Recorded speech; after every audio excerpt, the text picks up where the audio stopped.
If you guys watched the episode last week about canning my frozen tomatoes with a blender, I've got a little bit more of an upgraded version I'm going to be doing today, that I'm going to make this sauce even thicker without having to cook it down. Good morning from this old greenhouse homestead. I'm Casey and I'm still snowed in. So it's been a week and a day since the snow started and things are starting to get back to normal.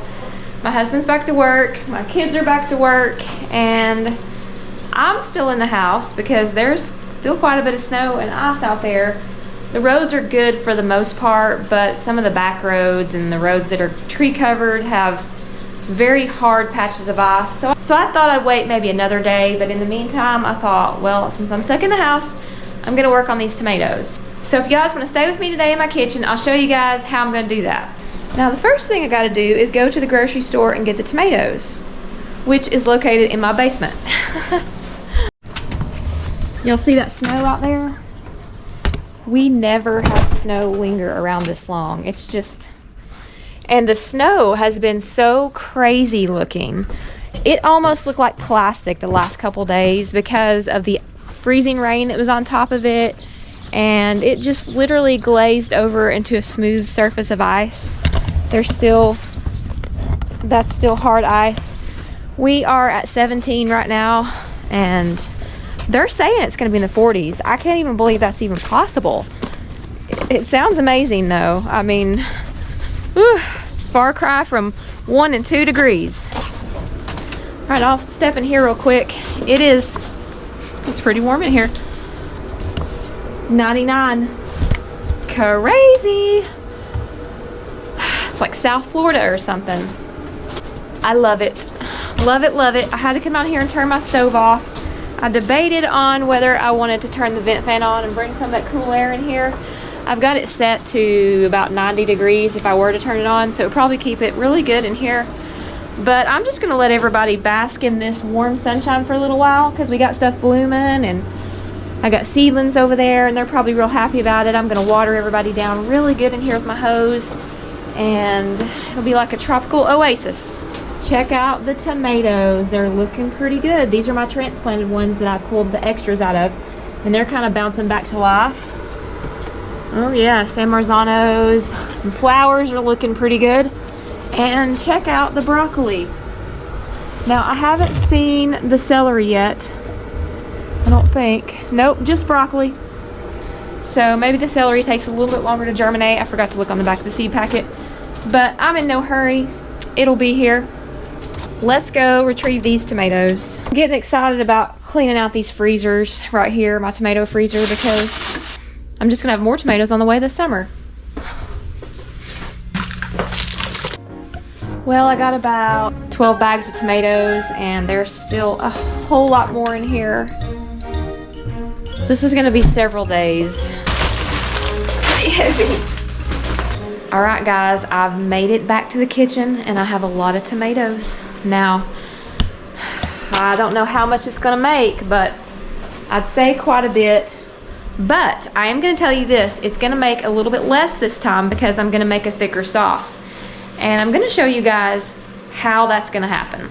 Now, there's two things that I could make a choice about doing. I could let these thaw all day naturally, go ahead and run them through my blender and then can tomorrow. I like to make it a 2-day process just because it's just a lot to do it all in one day. Now, if you're an overachiever and you want to do it all in one day, go for it.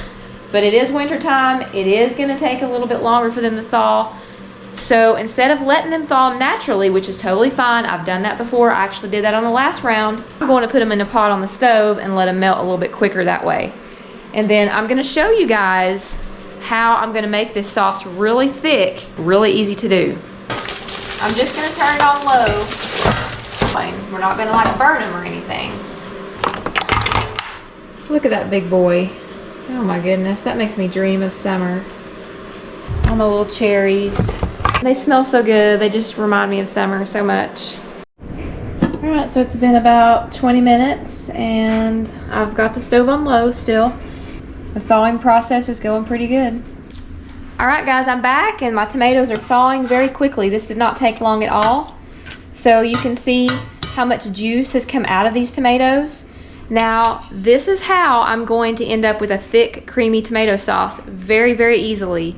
Last time, I let all of this thaw in the bag and just dropped it all in the blender, juice and everything. This time, I'm just gonna retrieve the tomatoes, just like this, put them directly in the blender, and I'm gonna eliminate that process of having to put them on the stove and cook all of that down. And I'm gonna end up with a much easier, thicker, creamy tomato sauce. So follow along and I'm gonna show you guys step by step how I do that, how I remove all of the seeds, skins, stems, and everything so quickly and so easily, like I did in the previous tomato episode as well.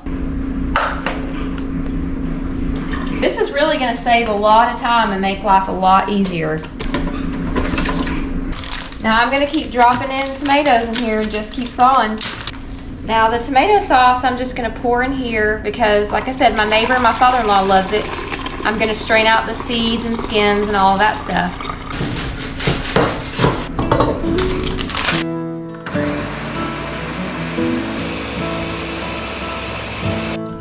All right, so this is my next step, and that will be removing all of the skins, all of the seeds, all of the stems, just to leave it just a very smooth sauce. If you've cored your tomatoes prior to this and you want the seeds and the skins in there, that is perfectly fine. I like to remove mine, but that is just a choice. All right, so I've got a big container, very important, and then this wire basket right here. This is how I strain these. Now, I'll show you guys what I found to get it to go through here much quicker is I take a little round measuring cup. Because the strainer's round and this is round, it just pushes it through here much easier.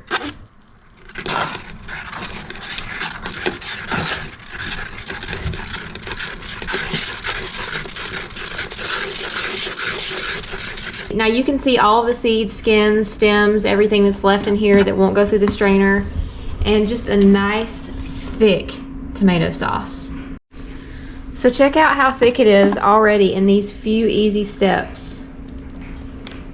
Pretty excited about this, y'all. This is a super easy way to do it, I'm telling you. This is my favorite way. All right, I'm still at it, thawing tomatoes. Things are going good. I've got another round of this blended up. I have actually brought in my food mill, which I'm starting to put it through this first. Now this does remove most of the skins, most of the seeds and everything. Sometimes from those little cherry tomatoes, there's really small seeds that'll get through that, and I'll take the extra step to run it through that. But it seems quicker running it through this first and then that. So that is what I'm doing at the moment.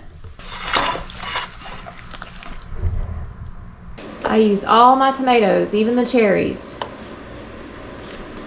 These are my San Marzanos that I'm starting seeds with in the greenhouse. I love these. They're a very meaty tomato, perfect for canning.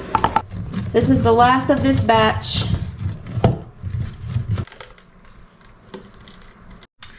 All right, cleanup time, but this is what I got from all these tomatoes.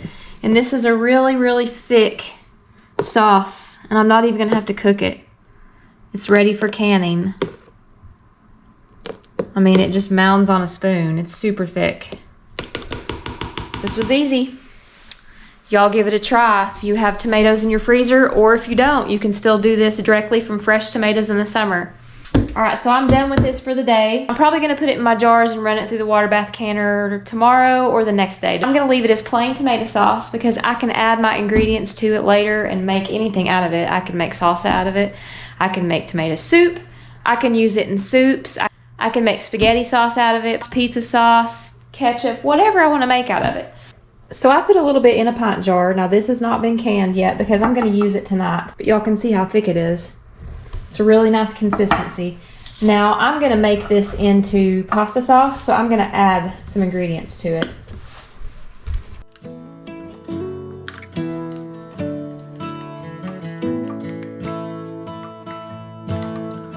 All right, I'm gonna close the first part of this vlog out for the day. I will be back to canning tomatoes in a day or two. I'm gonna end the day with some taco soup that a lot of these ingredients came from the garden, and it smells delicious. Good morning, it is the next day, and I'm gonna work on this tomato sauce. So last night we had all this put in the refrigerator, and today is the day to get it canned up to put in my pantry. What I'm gonna do, since it's just pure tomato sauce, I'm gonna warm it up on the stove And it's already super thick, so there's really no cooking down to this. If you can see it, it looks lovely. I'm back for an update. I've had lunch. I'm starting to load up my jars. My water bath canner is in a rolling boil, and I'm gonna have quite a few jars of tomato sauce. I don't know how many I have left, but we're gonna start with this round in the canner. They have to cook for 35 minutes.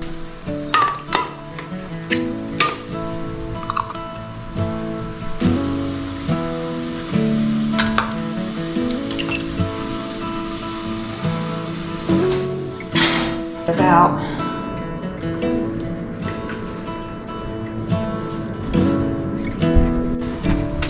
All finished. I ended up with 14 jars, I think. So I got a good little haul. And now I'm headed down to the chicken coop and check everybody down there, give them feed, scratch, check waters, and all that good stuff. Things are starting to melt. As you can see, it's dripping everywhere. We've not had any sun today, so I just left my stove running. It's 77 in here right now. Everybody is happy and it smells amazing because my lemon trees are blooming. When the blooms get to this point, they are just so fragrant. Update on tomatoes, they're looking really good. Growing quickly too. Look at that. My flowers are looking good. I'm thinking about planting more flowers. I just really would love to decorate the front with annuals. I think it'd be really pretty.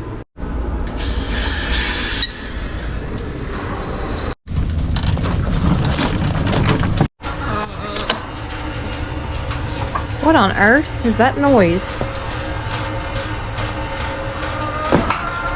Oh no. Uh-oh. Chickens, we gotta get the snow off your roof. It's always something, y'all. Okay, Problem number one. Melt. Please melt.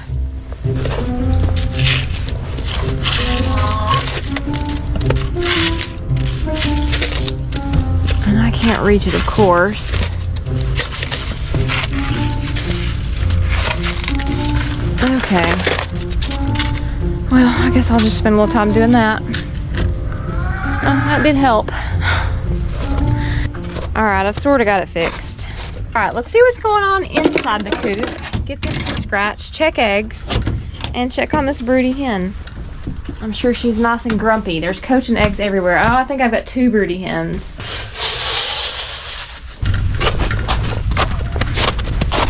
Alright, guys. Treat time.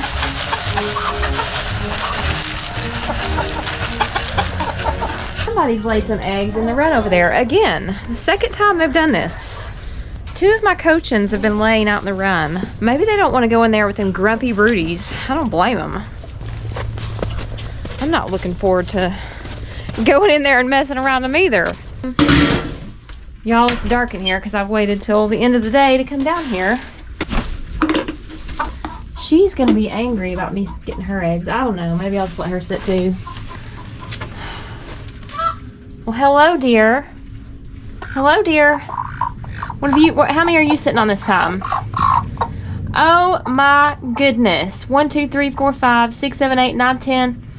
12 eggs. What on earth? Oh my, what have I got myself into? Seriously. Seriously. The problem is gonna be this. She's adding eggs every day, and they're gonna be at different gestations. More chicks. This should be fun.